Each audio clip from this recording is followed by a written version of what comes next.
Europe 1, 6h25, en ce 20 janvier 2015. Aujourd'hui dans l'histoire, on voyage dans notre histoire tous les matins avec Franck Ferrand. Bonjour Franck. Bonjour Thomas. Alors ce matin, on remonte à un 20 janvier qui est loin de nous évidemment, mais on traverse aussi l'Atlantique. Eh oui, c'était le 20 janvier 1961 et John Fitzgerald Kennedy, JFK effectivement, vient de devenir le 35e président des États-Unis. Il a 43 ans, ce nouveau président tellement charismatique, et en ce 20 janvier, son discours d'investiture donne la mesure. Vous en connaissez forcément la phrase essentielle. Vous qui, comme moi, êtes américains, ne vous demandez pas ce que votre pays peut faire pour vous, etc. Demandez-vous ce que vous pouvez faire pour votre pays. Ouais. Eh bien, oui, belle phrase, ans plus tard, tard, belle phrase. On se rappelle ce discours.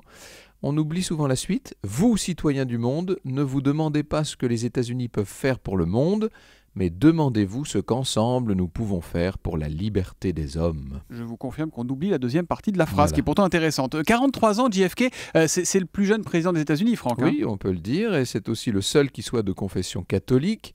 L'élection de l'année précédente l'avait opposé, lui le démocrate, au républicain Richard Nixon. La campagne s'était terminée, vous le savez, par ce débat télévisé qui était le premier de l'histoire sur la chaîne CBS. On était en septembre 1960, et c'est sans doute cette confrontation qui avait fait pencher la balance en faveur de Kennedy. Kennedy était apparu plus calme, plus serein, plus séduisant face à un Nixon nerveux, en sueur, très peu à son aise.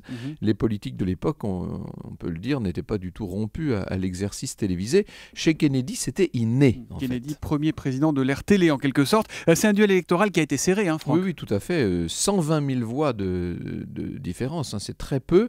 Kennedy va marquer l'histoire peut-être moins par ses réformes politiques et économiques que par son style, son charisme et bien entendu sa fin tragique. Vous savez que 1000 jours après son élection, le 22 novembre 1963, il sera assassiné à Dallas, officiellement par Lee Harvey Oswald, en réalité dans des circonstances extrêmement troubles et qui restent une grande et passionnante énigme à l'heure où je vous parle.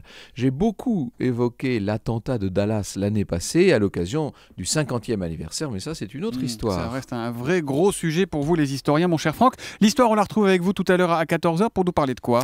Pour nous parler d'une grande énigme américaine, une autre, celle du Dahlia noir. Dahlia noir à 14h, c'est au cœur de l'histoire et c'est avec Franck Ferrand. À tout à l'heure, bonne journée. Bonne journée.